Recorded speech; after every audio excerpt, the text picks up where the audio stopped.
ضربة حرة الدقيقة الأولى من الوقت بدل الضايع، وإبراهيم عبد الجواد تاني لعيبة الزمالك، تاني هوبا التعادل عملوها. إنه الإصرار، إنها العزيمة، إنه الإصرار يا عزيزي.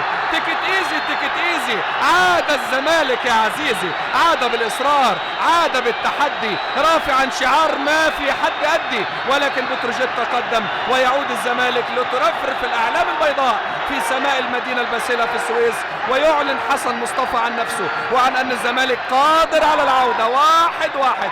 تعادل قد يكون بطعم الفوز إذا سجل في هذا التوقيت. نعم، من هنا كانت البداية ثم هنا كانت النهاية، ويا لها من نهاية. شيكابالا والضربة الحرة، ضغط من هجوم الزمالك وصراع كبير. سبحان الله، قبل الهدف قلت لكم انتبه بتروجيت يعود للخلف، انتبه الزمالك تقدم للأمام، فجاء هدف الأمان، جاء هدف الاطمئنان، وفي النهاية